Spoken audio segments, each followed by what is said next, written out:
اللہ تعالیٰ کا لاکھ لاکھ شکر ہے جس نے ہمیں انسان بنایا. وہ چاہتا تو ہمیں کچھ بھی بنا سکتا تھا. ہم کسی جوہڑ میں کیچڑ کا کیڑا ہو سکتے تھے، ہم زمین کے کسی حصے میں رینگتے ہوئے ایک سانپ ہو سکتے تھے، کوئی بجو یا بچھو ہو سکتے تھے، لیکن اس نے ہمیں انسان بنایا. وہ چاہتا تو ہمیں کسی جنگلی جانور کی شکل میں پیدا کر دیتا اور ہم اس کا کچھ بھی نہ بگاڑ سکتے. لیکن یہ سراسر اس کا احسان ہے کہ اس نے ہمیں اشرف المخلوقات، تمام انسانوں میں عزت دے کر، عقل اور سمجھ دے کر اس دنیا میں بھیجا. ارشاد باری تعالیٰ ہے وَلَقَدْ كَرَّمْنَا بَنِي آدم، اور یقیناً ہم نے بنی آدم کو عزت بخشی ہے. اللہ نے ہم سب کو عزت بخشی انسان بنا کر. پھر اس سے آگے اس کا بہت بڑا احسان کہ اس نے ہمیں مسلمان پیدا کیا، اپنی پہچان دی، خود ہمیں ہماری پہچان دی. وہ چاہتا تو ہمیں کسی عیسائی کے گھر میں پیدا کر دیتا، کسی ہندو کے گھر میں پیدا کر دیتا، پھر ہم کہاں ہوتے؟ کیا آج یہاں؟ نہیں، کہیں اور ہم کچھ بھی نہ کر سکتے. اس کا احسان اور اس پر اس کا لاکھ بار شکر، ان گنت بار شکر کہ اس نے ہمیں مسلمان گھرانے میں پیدا کیا، نبی اکرم صلی اللہ علیہ وسلم کی امت میں سے بنایا. اللہ تعالیٰ قرآن پاک میں اسے بھی ایک احسان قرار دیتے ہیں. لقد من اللہ علی المؤمنین اذ بعث فیہم رسولا من انفسہم، یقیناً اللہ نے ایمان والوں پر احسان کیا جب ایک رسول انہی میں سے بھیجا. مسلمان ہونے کے بعد یہ ایک بہت بڑے اعزاز کی بات ہے کہ ہم نبی اکرم صلی اللہ علیہ وسلم کی امت میں سے ہیں. اس پر اس کا جتنا بھی شکر ادا کیا جائے اتنا ہی کم ہے. پھر اس کے بعد اس کا اور بہت بڑا احسان کہ اس نے ہمارے لیے اپنی معرفت، اپنی کتاب کی معرفت، اپنے دین کی سمجھ بوجھ کے راستے کھولے، اس کا شوق عطا کیا، اس کی توفیق دی. آج کے اس دور میں جب انسانوں کو اپنی طرف کھینچنے والی بہت ساری چیزیں موجود ہیں، یہ سراسر اس کا احسان ہے کہ اس نے ہمیں یہاں لا بٹھایا اپنے دین کا علم سیکھنے کے لیے. ورنہ ہم کچھ بھی اور کر سکتے تھے. بہت سے لوگ بہت سے کاموں میں مشغول ہیں، لیکن اس نے ہمیں چن لیا اور ہمارے حصے میں یہ کام دیا. نبی اکرم صلی اللہ علیہ وسلم نے فرمایا من یرد اللہ بہ خیرا یفقہہ فی الدین، اللہ جس کے ساتھ بھلائی کا ارادہ کرتا ہے اسے دین کی سمجھ دے دیتا ہے. یفقہ، فقہ، سمجھ بوجھ، انڈرسٹینڈنگ. اس کے ایک کے بعد ایک احسان کا شکر ہم کس طرح ادا کریں، اس کے لیے ہمیں کیا کرنا ہے. اپنا تن، من، دھن، اپنا آپ اس کے لیے وقف کرنا ہے. اس نعمت کے شکر کے طور پر دین کو سمجھنا، اللہ کی معرفت پیدا کرنا، اور پھر اس سمجھ کے بعد دوسروں کو اس چیز کی طرف لانا دنیا کا معزز ترین کام ہے، سب کاموں سے افضل ترین کام ہے. اس کے لیے اللہ نے اپنے چنے ہوئے بندے انبیاء علیہم السلام بھیجے، اور جب انبیاء کی آمد کا سلسلہ ختم ہو گیا تو اس کے بعد یہ ذمہ داری اس نے امت پہ ڈالی. اور ہر دور میں ایسا ہوتا رہا کہ امت کے اندر ایسے افراد آتے رہے، مرد بھی اور خواتین بھی، کہ جن کی وجہ سے لوگوں کو روشنیاں نصیب ہوتی رہیں، زندگی کے اندھیروں میں اپنی منزلیں ملتی رہیں. اس میدان میں جہاں بڑے بڑے مرد حضرات ملتے ہیں، وہاں ہمیں نبوت کے گھرانے کے اندر ہی خواتین بھی ملتی ہیں. قرآن پاک میں اللہ تعالیٰ ازواج مطہرات کو بطور خاص حکم دیتے ہیں.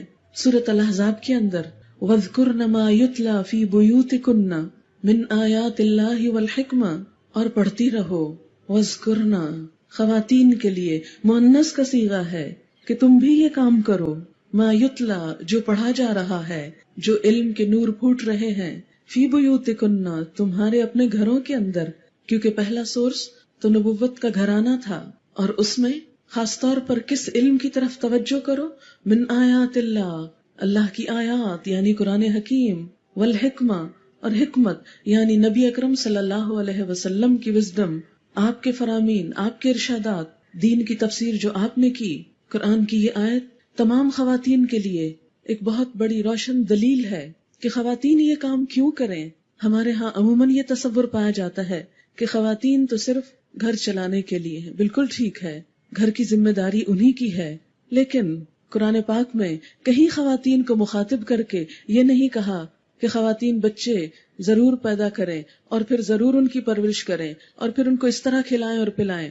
وہ تو ایک ضرورت ہے، وہ تو ہر صاحب فہم خاتون یہ کرے گی ہی، لیکن جو امت مسلمہ ہونے کی حیثیت سے ذمہ داری ہے، اس ذمہ داری کو نبھانے کے لیے جس چیز کی طرف قرآن نے توجہ دلائی، سب سے پہلے ازواج مطہرات کو اور ان کے اسوہ حسنہ پہ چلتے ہوئے ہم خواتین کو، کہ ہم بھی اس علم کے ساتھ اس علم میں سے اپنا ایک حصہ لگائیں، اور وہ کام جو امہات المومنین نے کیا، امت کی بہترین خواتین نے کیا، وہ کام ہم بھی کریں اپنی حیثیت، اپنی استطاعت، اپنی صلاحیت کے مطابق۔ اسلام دنیا کے علم کو کنڈیم نہیں کرتا، لیکن صرف دنیا کا علم انسان کی فلاح اور نجات کے لیے کافی نہیں۔ انسان صرف مادے کا بنا ہوا نہیں، صرف گوشت اور ہڈی اور خون کا بنا ہوا نہیں۔ اس ڈھانچے کے اندر جو روح ہے، جو اصل انسان ہے، اس کی تربیت، اس کی رہنمائی، اس کی خوشی، اس کے سکون کے لیے بھی انسانوں کو کوششیں کرنا ہوں گی۔ اور پھر بطور خاص خواتین اس لیے بھی کہ وہ صرف خواتین کی نہیں، مردوں کی بھی معلم ہے، کہ ہر بچہ خواہ وہ لڑکی ہو یا لڑکا ہو ایک ماں کی گود سے پرورش پاتا ہے۔ ماں کی گود پہلا مدرسہ ہے۔ اگر ماں جاہل ہوگی تو پورا گھرانہ جاہل ہوگا۔ اگر ماں کے اندر اللہ کی محبت نہیں تو بچے کے اندر کیسے جائے گی؟ اگر ماں دین کی تعلیم سے بے بہرہ ہے تو بچے روشنی کہاں سے پائیں گے؟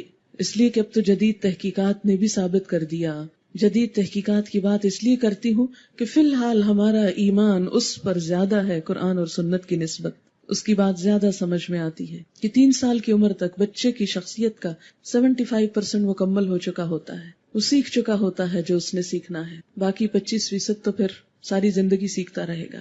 وہ تربیت، وہ نرسری، وہ ماں کی گود ہے، ماں کی کمپنی ہے، ماں کی سوچ ہے۔ وہ ماں جس نے 9 مہینے اس کو اپنے شکم میں رکھا، اپنے پیٹ میں رکھا، دن رات ساتھ رکھا، اپنے اندر رکھا، پھر اس کو 2 سال تک دودھ پلایا اور پھر بولنا سکھایا، چلنا پھرنا سکھایا، تو جو ماں اسی عرصے کے دوران بچے کے اندر اللہ کی محبت ڈال دیتی ہے تو ساری زندگی کے لیے بچے کے لیے ایک انمول سرمایہ اس کے ساتھ ہو جاتا ہے۔ اور اگر بچہ اس حصے میں محروم رہ جاتا ہے تو وہ ایک بڑی سعادت سے محروم رہ جاتا ہے۔ اس وقت ہماری ذمہ داریاں گھر کے اندر بھی ہیں اور گھر کے باہر بھی، اور یہ ایک ایسا راستہ ہے جس کا آپ نے انتخاب کیا کہ جس میں آپ کو دونوں طرف بیلنس رکھتے ہوئے آگے بڑھنا ہے۔ آج میں کچھ باتیں علم کے حوالے سے کروں گی، لیکن یہ یاد رکھیں کہ جب بھی انسان کوئی سفر شروع کرتا ہے تو ابتدا میں اس کو منزل کبھی نظر نہیں آتی۔ مثلاً آج جب آپ اپنے گھر سے نکلے تو گھر کے گیٹ پر آپ کو یہ کلاس روم نظر نہیں آیا، لیکن اب یہ آپ دیکھ رہے ہیں، اب آپ کو سب نظر آ رہا ہے۔ وہ کیسے؟ اس لیے کہ آپ گھر سے نکلے، آپ نے قدم بڑھایا، آپ نے چلنا شروع کیا، اور چلتے چلتے راستہ ڈھونڈتے ڈھونڈتے یہاں تک آ پہنچے۔ آج کی آپ کی منزل یہ کلاس تھی۔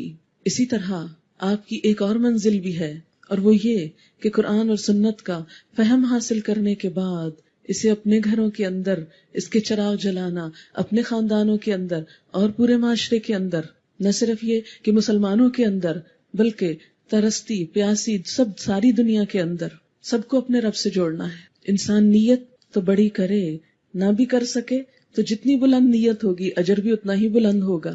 اگر آپ کے دل میں تڑپ ہوگی کہ یا اللہ میرے ذریعے ہر شخص تک تیرا پیغام پہنچ جائے، وہ پہنچے یا نہ پہنچے آپ کو اپنی نیت اور اپنے جذبوں کا اجر مل جائے گا۔ آج آپ نے اس راستے کا انتخاب کیا، آغاز کیا، پہلا قدم اٹھایا، ابھی منزل آپ کو نظر نہیں آ رہی، اس لیے ایک دھندلکا سا ہے، کچھ خدشات بھی ہیں، کچھ خوف بھی ہے، کچھ پریشانی بھی ہے کہ معلوم نہیں ہمارے ساتھ کیا ہو، ہم پورا کر سکیں یا نہ کر سکیں، ہم پڑھ سکیں یا نہ پڑھ سکیں، اور کئی قسم کے انجانے سے خیالات، خدشات۔ لیکن ان سب کو ایک طرف رکھ دیجئے کہ جب کوئی بھی سفر کیا جاتا ہے، کسی بھی منزل پہ پہنچا جاتا ہے تو پہلا قدم ایک ہی ہوتا ہے، آگے منزل نظر نہیں آتی، لیکن چلتے چلتے قدم بقدم منزل تک پہنچ ہی جاتا ہے انسان۔ تو منزل کیا ہے ہماری؟ کہاں پہنچنا ہے ہم کو؟ کیا اچیو کرنا ہے؟ اصل گول کیا ہے؟ گول ہمارے ذہن میں بہت اچھی طرح واضح ہونا چاہیے۔ ہم سب کی اس جد جہد، بھاگ دوڑ، کوشش اور محنت کا اصل مقصد اپنے رب کو راضی کر لینا ہے، اپنے رب کو خوش کرنا ہے۔ کیوں؟ اس لیے کہ اس نے ہم پر اتنے سارے احسانات کر دیے کہ انسان بنایا، ضرورت کی تمام زندگی کی نعمتیں عطا کی، مسلمان بنایا، نبی اکرم صلی اللہ علیہ وسلم کی امت میں سے اٹھایا، اپنے دین کی سمجھ دینے کے لیے یہ راستہ دکھایا، یہاں تک آنے کی توفیق عطا کی۔ تو سب سے بڑھ کر اسی کا حق ہے کہ اس کو خوش کیا جائے، اس کو راضی کر لیا جائے۔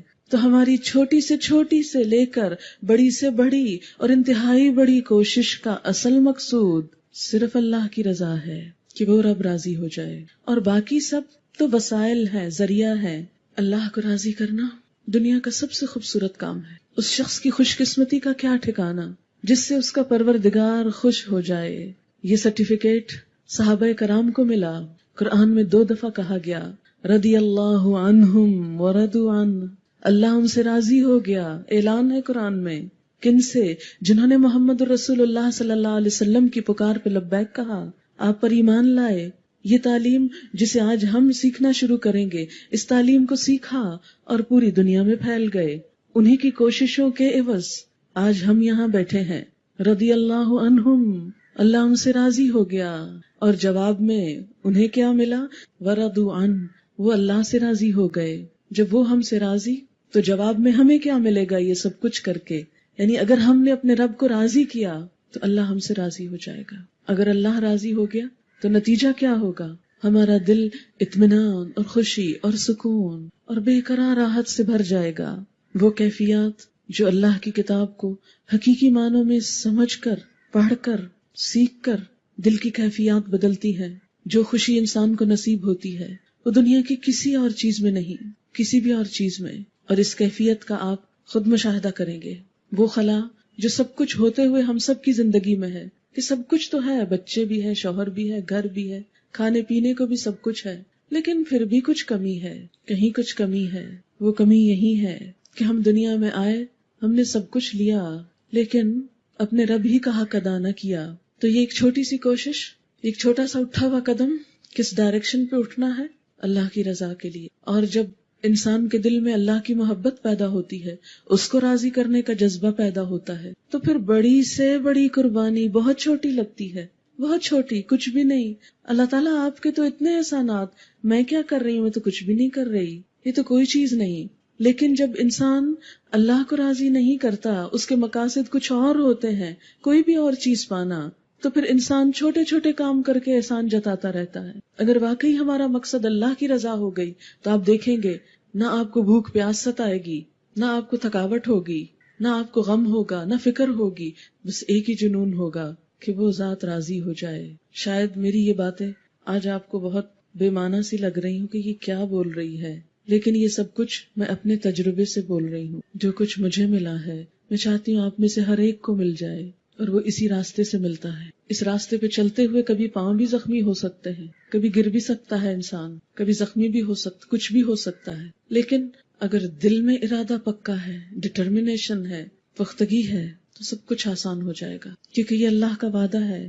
ان الذين قالوا ربنا الله ثم استقاموا تتنزل عليهم الملائكة الا تخافوا ولا تحزنوا وَأَبْشِرُوا بِالْجَنَّةِ الَّتِي كُنْتُمْ تُوعَدُونَ نَحْنُ أَوْلِيَاؤُكُمْ فِي الْحَيَاةِ الدُّنْيَا وَفِي الْآخِرَةِ وَلَكُمْ فِيهَا مَا تَشْتَهِي أَنفُسُكُمْ وَلَكُمْ فِيهَا مَا تَدَّعُونَ نُزُلًا مِّنْ غَفُورٍ رَّحِيمٍ۔ یقیناً وہ لوگ جنہوں نے کہا ربنا اللہ، اللہ ہمارا رب ہے، ثم استقاموا، پھر اس پہ قائم ہو گئے، جم گئے، پکے ہو گئے، تو پھر کیا ہوتا ہے جواب میں ان کے ساتھ؟ تتنزل علیہم الملائکہ، ان پہ فرشتے اترتے ہیں۔ جی یہ قرآن کہتا ہے فرشتے ان پہ اترتے ہیں۔ یہ صرف انبیاء اور پیغمبروں کی بات نہیں، یہ عام انسانوں کی بات ہے۔ ان الذین قالوا ربنا اللہ، یہ ان لوگوں کی بات ہے جنہوں نے کہا اللہ ہمارا رب ہے۔ یہ ان کی بات ہے جنہوں نے کہا کہ اللہ ہی کی ذات ہمارے لیے سب کچھ ہے، بس اسی کو راضی کرنے نکلے ہیں۔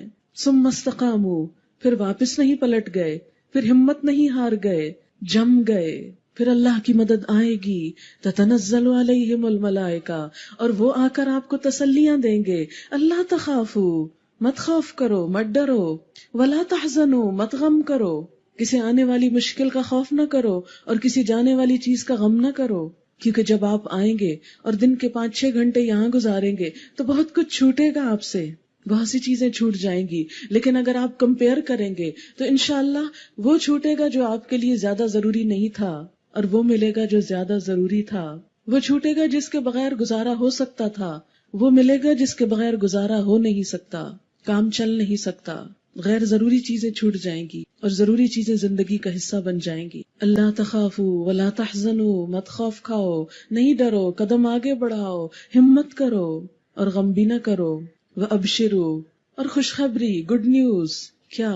بالجنہ، جنت کی. یہ وہ کام ہے جس کا صلہ جنت ہے. نبی صلی اللہ علیہ وسلم نے فرمایا، من سلک طریقا یلتمس فیہ علما سہل اللہ لہ طریقا الی الجنہ. جو کوئی ایسے رستے پر چلا، من سلک طریقا یلتمس فیہ علما، جس میں وہ علم کو تلاش کرتا ہے، تو جواب میں اللہ تعالیٰ اس کو کیا دیتے ہیں؟ سہل اللہ، آسان کر دیتے ہیں اللہ تعالیٰ، لہو، اس کے لیے، طریقا الی الجنہ، جنت کی طرف جانے کا راستہ. ابشروا بالجنہ، جنت کی خوشخبری پاؤ. کیا ہے وہ جنت؟ ارضها السماوات والارض، جس کی وسعت آسمان و زمین کے برابر ہے.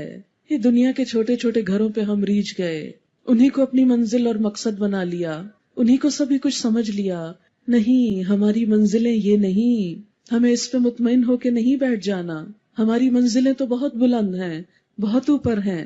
وہ عالیشان جنت جہاں صرف ایک گز جگہ، دنیا اور دنیا کے اندر جو حسن ہے اس سب سے زیادہ خوبصورت ہے. گھر ضروری ہے دنیا میں، لیکن ناگزیر نہیں، بس وہ ضرورت ہے، منزل نہیں، ضرورت. وہ دل لگانے کی جگہ نہیں. صرف اسی کی خدمت اور اسی کے سب کچھ کے لیے اپنے آپ کو وقف نہیں کر دینا. اس میں سے اتنا وقت نکالنا ہے کہ اگلا گھر بھی بنا سکیں، جنت بھی بنا سکیں. وَأَبْشِرُوا بِالْجَنَّةِ، اس راستے پہ نکلے ہو، آؤ، خوشخبری ہے تمہارے لیے جنت کی. الَّتِي كُنْتُمْ تُوعَدُونَ، جس کا تم سے وعدہ کیا جاتا تھا. نَحْنُ أَوْلِيَاؤُكُمْ، ہم تمہارے دوست ہیں. فرشتوں کی دوستی. اس راستے میں کیا ملے گا؟ فرشتوں کی دوستی. نَحْنُ أَوْلِيَاؤُكُمْ، ہم تمہارے دوست ہیں، ہم تمہارے مددگار ہیں. اور ویسے بھی دوستی کس طرح کہ جب کسی جگہ پر لوگ اکٹھے ہو کر اللہ کے دین کو سیکھتے اور سکھاتے ہیں تو فرشتے ان کے اوپر سایہ کرتے ہیں. حدیث میں آتا ہے، صحیح حدیث ہے، کہ ان للہ ملائکۃ سیارہ، اللہ کے کچھ فرشتے گھومتے پھرتے رہتے ہیں، ادھر ادھر ڈھونڈتے ہیں ایسی جگہوں کو جہاں لوگ جمع ہو کر، اکٹھے ہو کر، مل بیٹھ کر اللہ کو یاد کریں. ایک تو ہوتا ہے نا اپنے گھر میں آپ نے کتاب اٹھائی اور بیٹھ کے ریڈنگ کر رہے ہیں اور بس، نہیں، اکٹھے ہو کر. یجتمعون فی بیت من بیوت اللہ، اللہ کے گھروں میں سے کسی گھر میں جمع ہو کر، اکٹھے ہو کر. یتلون کتاب اللہ، اللہ کی کتاب پڑھتے ہیں. وَيَتَدَارَسُونَهُ بَيْنَهُمْ، اور اس کو آپس میں سیکھتے سکھاتے ہیں. إِلَّا وَنَزَلَتْ عَلَيْهِمُ الْمَلَائِكَةُ، ان پر فرشتے اترتے ہیں. إِلَّا وَنَزَلَتْ عَلَيْهِمُ الرَّحْمَةُ، رحمت اترتی ہے. وَحَفَّتْهُمُ الْمَلَائِكَةُ، ملائکہ ان کو گھیرے میں لے لیتے ہیں، ڈھانپ لیتے ہیں. نَحْنُ أَوْلِيَاؤُكُمْ فِي الْحَيَاةِ الدُّنْيَا، کیوں غم کرتے ہو، ہم تمہارے دوست بنیں گے دنیا کی زندگی میں، تم کو کمپنی دیں گے، اپنے پروں کے سائے تلے رکھیں گے. جب گھروں سے نکلو گے اپنے پر بچھائیں گے. نبی اکرم صلی اللہ علیہ وسلم نے فرمایا کہ جب ایک طالب علم علم کے لیے اپنے گھر سے نکلتا ہے تو فرشتے راستے میں اس کے لیے اپنے پر بچھاتے ہیں. VIP treatment. ریڈ کارپٹس پہ لوگ چل کے کتنا بگڑتے ہیں، اکڑتے ہیں، پتہ نہیں کیا چیز سمجھتے ہیں اپنے آپ کو. فرشتوں کے پروں کے مقابلے میں ریڈ کارپٹس کیا ہیں؟ کچھ بھی تو نہیں، نتھنگ. جو پر بچھاتے ہیں کہ آؤ تم کو لے چلیں، اور پھر جب جمع ہو جاتے ہیں تو ڈھانپ لیتے ہیں. اور ادھر ادھر کے بھی فرشتے، کہ آپ کو معلوم ہے میں فرشتوں کی بات کری، ہو سکتا ہے کسی کے دل میں کچھ ڈاؤٹ جا رہا ہو، یہ کیسی بات کر رہی ہیں. میں کبھی سوچا کرتی تھی کہ اللہ تعالیٰ ایمان بالملائکہ کیوں کہتے ہیں؟ فرشتوں پر ایمان ہمارے ایمان کا حصہ ہے. اللہ پر ایمان، رسولوں پر ایمان، کتابوں پر ایمان، اور فرشتوں پر ایمان، فرشتوں کی اسی دوستی پر ایمان کہ ایسا ہوتا ہے. اگرچہ ہم کو نظر نہیں آتے، دکھتے نہیں، لیکن وہ غیر محسوس قوتیں ہمارے ساتھ ہوتی ہیں، پروٹیکٹ کرتی ہیں، حفاظت کرتی ہیں، آسانیاں پیدا کرتی ہیں، سکون کا سامان پیدا کرتی ہیں. ڈھانپ لیتے ہیں اپنے پروں تلے. ایک تو اس ٹینٹ نے آپ کو ڈھانپا ہوا ہے، اور اس ایمان کے مطابق اللہ کی رحمت نے بھی ڈھانپا ہوا ہے، اور کئی گھنٹے تک وہ ڈھانپے رکھتی ہے وہ رحمت. حتیٰ کہ ادھر ادھر کے فرشتے ایک دوسرے کو بلا کے سب اکٹھے ہو جاتے ہیں، اور وہ ایک کے اوپر ایک کے اوپر، یعنی پورا آسمان دنیا تک وہ جگہ اس رحمت سے بھر جاتی ہے، فرش سے عرش تک. پھر جب مجلس برخاست ہوتی ہے وہ فرشتے اللہ تعالیٰ کے پاس حاضر ہوتے ہیں. اللہ تعالیٰ ان کو پوچھتے ہیں میرے یہ بندے کس لیے جمع ہوئے تھے، حالانکہ اللہ تعالیٰ خود زیادہ جانتا ہے کہ یہ سب کس لیے آئے. لیکن بعض اوقات جب ایک بات ہمیں پتہ بھی ہوتی ہے تو ہم دوبارہ ان کو کیوں پوچھنا چاہتے ہیں اس بات کو؟ اس لیے پوچھتے ہیں کہ ہمیں اچھی لگتی ہے، ہمارا دل چاہتا ہے بار بار کوئی ہم سے یہ بات کرے، ہمیں بار بار سنائے. اللہ تعالیٰ اپنے ان پیارے بندوں کا پھر ذکر اپنے فرشتوں سے کرتے ہیں اور پوچھتے ہیں یہ کیوں جمع ہوئے تھے، یہ کیا کر رہے تھے، یہ کیا مانگ رہے تھے، یہ کیا چاہتے ہیں، کس چیز سے بچنا چاہتے ہیں. اور فرشتے ان کو وہ ساری فیلنگز آپ کی کنوے کرتے ہیں کہ آپ کیا چاہتے ہیں. تو اللہ تعالیٰ وعدہ کرتے ہیں اس موقع پر کہ میں نے ان کو بخش دیا. اتنے میں ایک فرشتہ بولتا ہے، اتنا دلچسپ منظر لگتا ہے. ایک فرشتہ بولتا